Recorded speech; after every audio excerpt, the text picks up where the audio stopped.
is way better than Dillon Gabriel. He just is. If Shedeur had started from the start, game 1 against Cincinnati at home, they would be the talk of the NFL right now because I look at the fourth quarter yesterday, they go 0 for 4 on third down because Dillon was playing not to lose. Don't throw it. What happens when Dillon Gabriel steps on the field like he forgot how to play?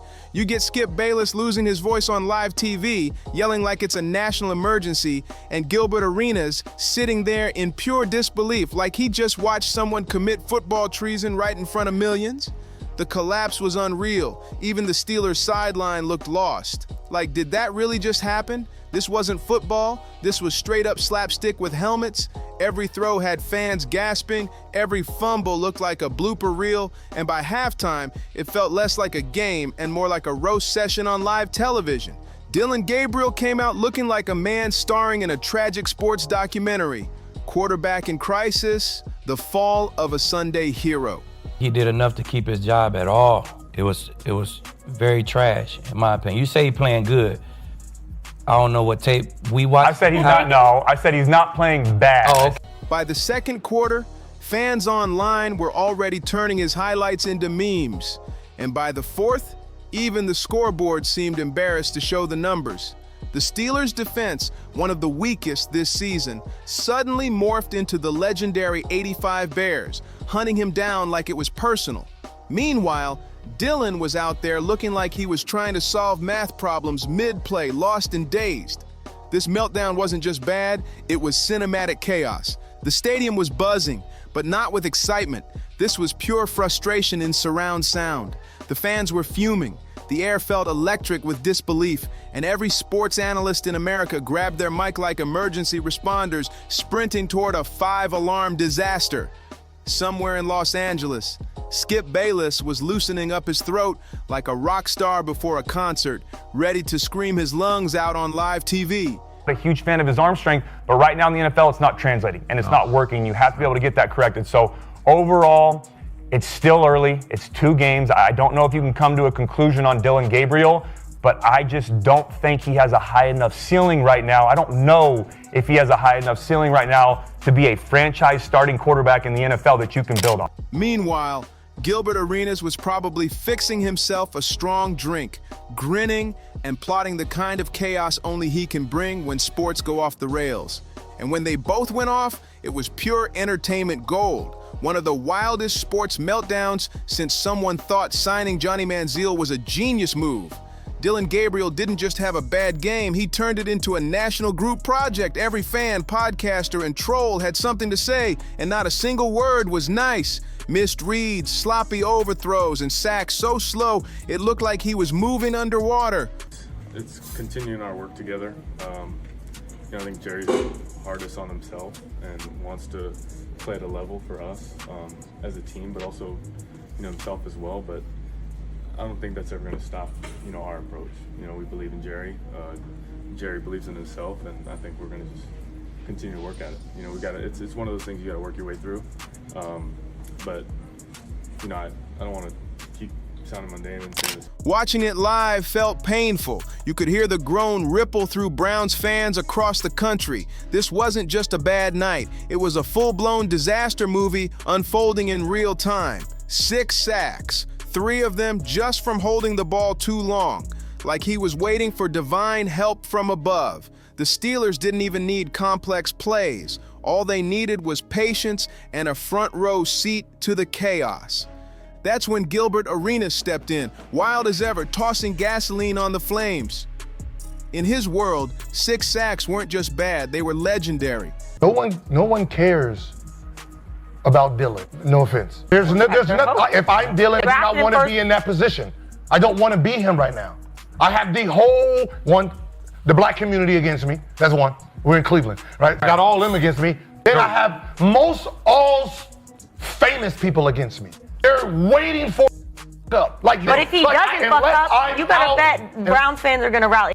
No one's rooting for you unless you out there every game. You out here being amazing. Everything you do is going to be a target, and eventually you're going to be getting booed by that Cleveland Browns. Gilbert Arenas didn't just roast Dillon Gabriel, he buried him.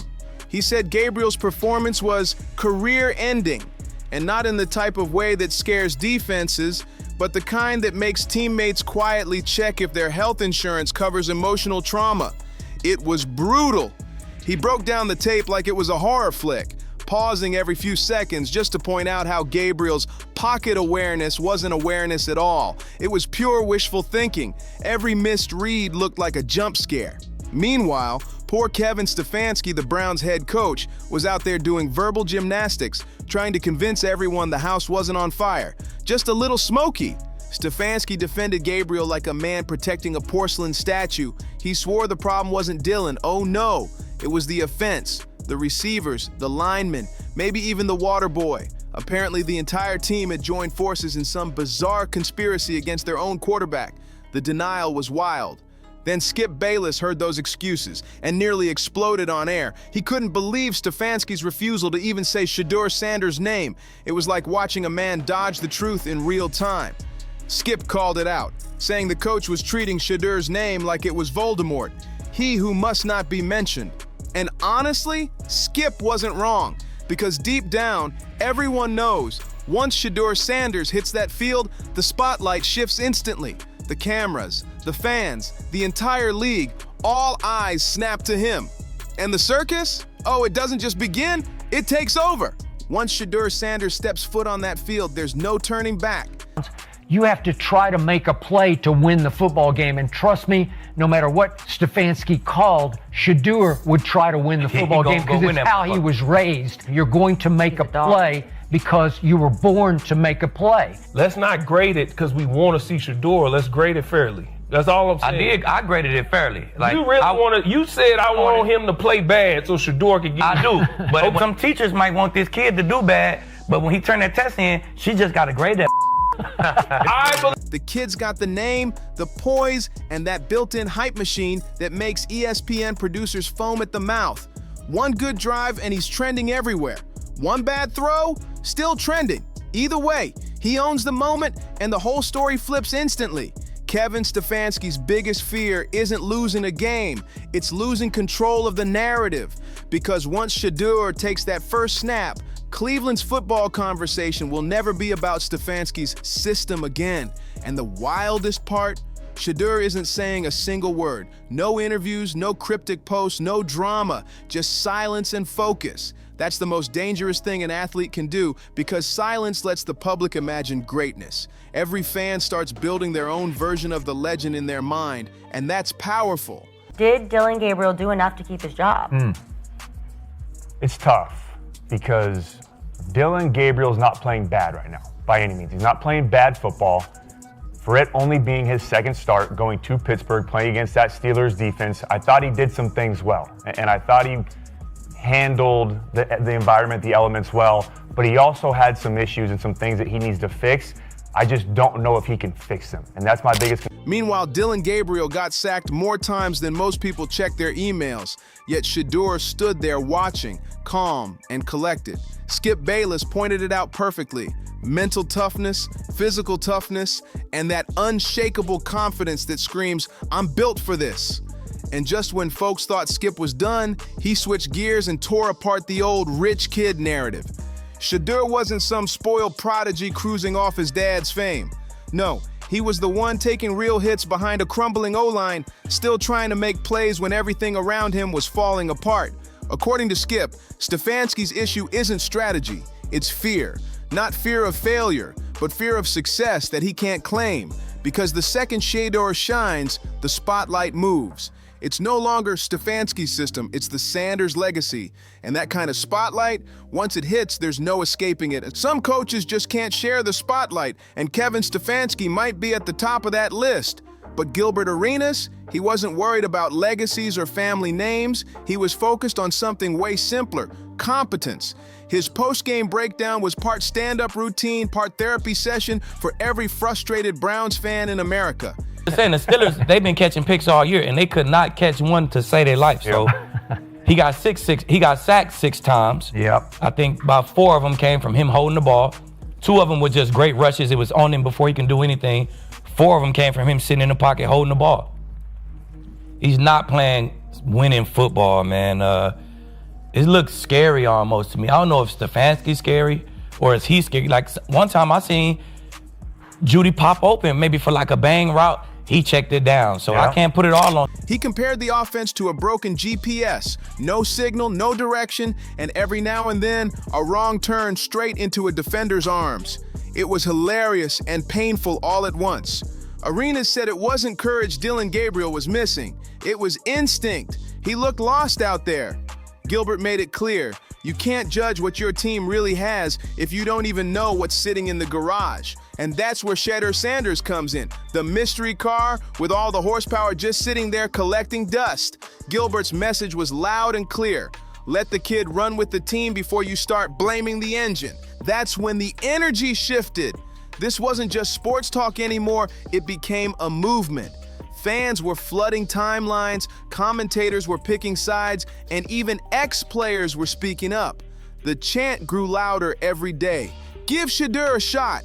The pressure on Stefanski started building like a kettle about to blow.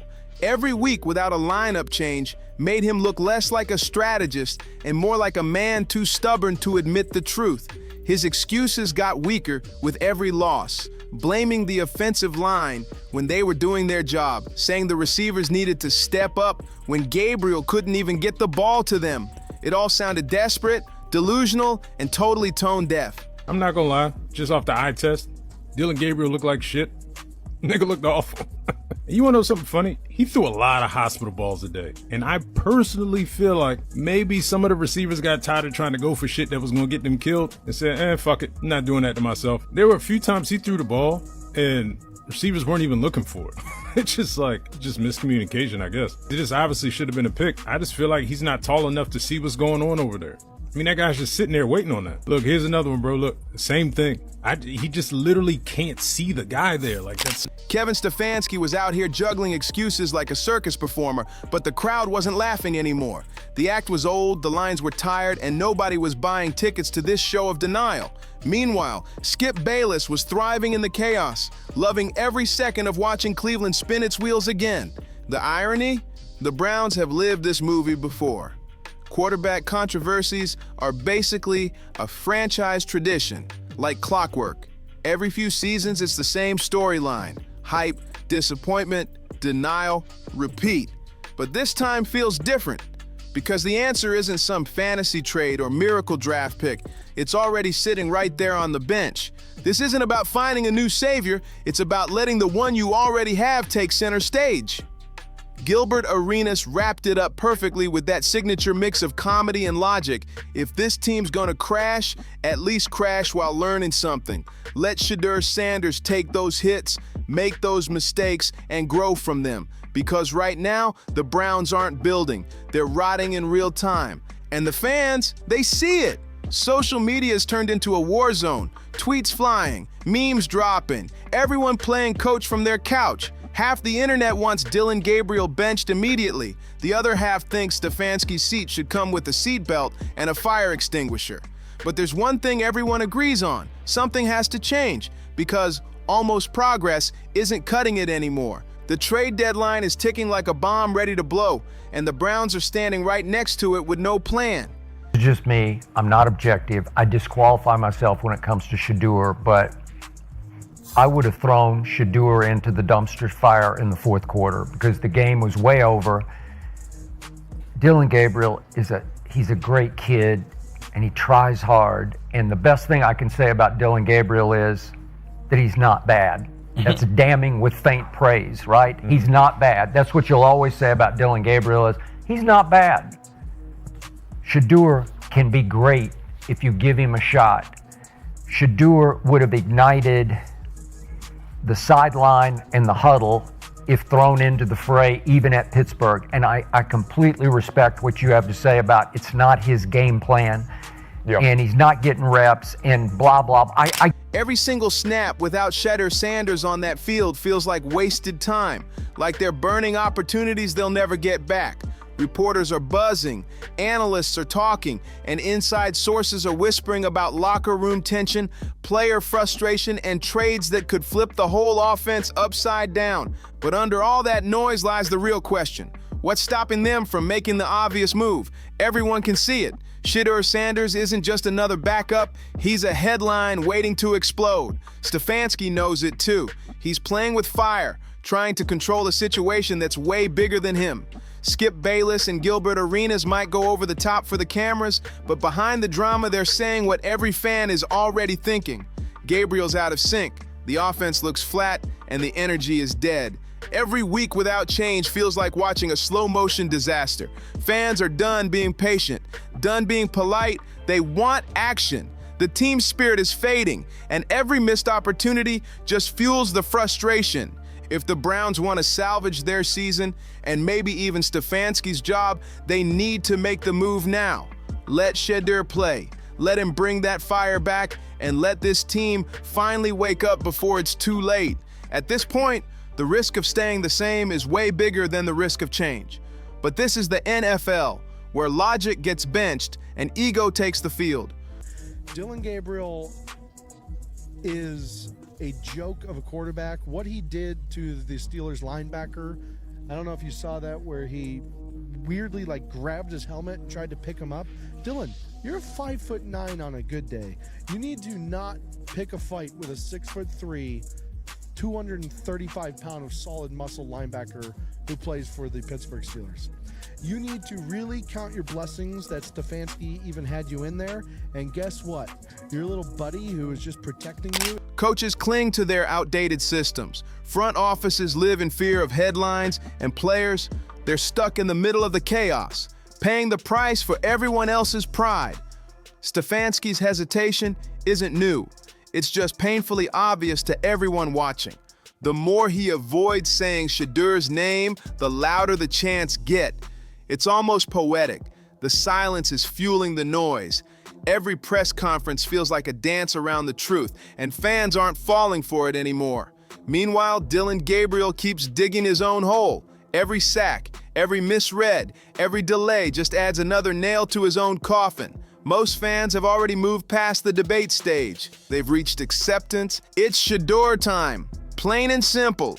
You can feel it in every debate, every tweet, every roar from the stands. The energy's shifted completely, and the only person pretending it hasn't is the guy wearing the headset on the sideline. Gilbert Arenas accidentally summed it up perfectly. The Browns can't move forward until they actually see what they've got. Because right now, this team's alarm clock is ringing, and the only one still hitting snooze is Stefanski. Gabriel's flaws are out there for the world to see. And let's be real, the defense can't keep bailing out the offense forever. Something's gotta give. If Kevin Stefanski doesn't make a move soon, this season's gonna slip through his fingers before he even realizes it's gone. Go back and watch preseason. Dillon Gabriel make some plays. Cool. Shedeur make a play. Whole sideline light up. I'm just saying, that matters. That matters in their locker room. We saw Jackson Dart light up New York, but also light up his team. Do you think that Shedeur has that effect in the locker room? Gerald just said it. You could just see in the preseason that they're jumping up and down on the sideline. Yeah. They'll rise and shine for Shedeur because I can already tell you they believe. And when it does, the same analysts he's been dodging will be the first to write his football obituary. Live, loud, and unforgiving. It's not cruelty, it's the cold truth of the game. Heroes rise fast in the NFL, but scapegoats, they get crowned even faster. Right now, the Browns are standing at a dangerous crossroads. One path leads to safety and stagnation, more of the same bland football and empty promises. The other, pure chaos and raw potential. And at the center of it all stands Shedeur Sanders, the symbol of both the risk and the reward. If history's taught us anything, it's simple. Fortune always favors the bold. Skip Bayless and Gilbert Arenas might sound over the top, but their rants are echoing exactly what Cleveland fans are screaming every week. People are done with mediocrity being dressed up as patience. Dillon Gabriel's had his shot, and the experiment's officially expired. It's time to hand the keys to Shedeur and see what happens when the future finally steps in. Because the longer Stefanski waits, the more obvious it becomes. You know, I'm not objective about this, but this was hitting bottom yesterday. This is all-time shameful on the part of Kevin Stefanski. This was Kevin Stefanski pretty much declaring public war on Shedeur, or at least Cold War on Shedeur. because he won't even speak Shedeur's name in these interview sessions. It's like Parcells when T.O. was there. He wouldn't even call his name. He just called him the player. Remember that? And this is degenerated into every time he's asked about Shedeur, he just plays. This isn't strategy anymore. It's fear. And when a team starts playing scared, it's only a matter of time before both the season and the coach get sacked right alongside the quarterback. So here's the question hanging over Cleveland like a storm cloud. Will Kevin Stefanski finally unleash Shedeur Sanders before that trade deadline slams shut? Or will he cling to Dillon Gabriel and watch everything crumble in slow motion? The pressure's boiling, the fans are restless, and the analysts, they're circling overhead like hawks waiting for the fall. The countdown has officially started, and every second Stefanski hesitates feels like another crack forming in the Browns' foundation. The locker room's energy is shifting. Players are whispering, eyes are wandering, and everyone knows the question hanging in the air isn't if Shedeur Sanders will start, it's when. You can almost feel it in the stadium air, that heavy mix of hope and tension ready to explode the moment he steps on the field. Cleveland's not just waiting, they're begging for a spark. The fans have had enough of next week promises and will get their speeches. They want action, they want fire, and most importantly, they want Shedeur. His name's already become a rallying cry across social media, in bars and group chats. It's bigger than football now. It's about pride, about proving that the city's done settling for average. And I'm not quite sure whether or not they're going to get on the same page, that being the general manager, Andrew Berry, and the head coach, Kevin Stefanski. And I go back to the optics of the war room for the Cleveland Browns when they took Shedeur Sanders. You saw this icy stare down from both Stefanski and Berry. And Evan, we all took that to mean that Shadur Sanders was a pick that both of them were against, and that maybe, just maybe, Jimmy Haslam put his thumb on the scale and got involved in football. And if Stefanski doesn't give the people what they want, the people might turn on him fast. The boos will get louder, the headlines sharper, and every loss heavier. The NFL's a brutal business. Momentum is everything. And right now, it's screaming for change. Because when Shadur Sanders finally gets that snap, when he walks onto that field with the cameras flashing and the crowd roaring, it won't just be a debut. It'll be a declaration, a statement that Cleveland's done watching from the sidelines. They're ready to rise, ready to shock the league, and ready to let their future take the wheel. One thing's for sure, whatever happens next will define more than just the Browns season. It'll define their entire identity. Will they finally embrace the chaos and unleash the energy waiting on that bench, or keep pretending that playing it safe is the same as progress? Because as Skip Bayless and Gilbert Arenas showed this week, the only thing scarier than a quarterback having a meltdown is a coach too scared to fix it. Cleveland's standing at the edge. The clock's ticking, and every fan knows change isn't coming, it's demanded. So, what's it gonna be, coach? Stick with the comfort zone, or finally take the risk that could rewrite everything? Let me know what you think down below. Should Shadur Sanders get the shot he's earned, or should Stefanski keep playing the waiting game? Drop your thoughts in the comments, hit that like, subscribe, and share this video if you're ready to see what happens next. See you on the next one.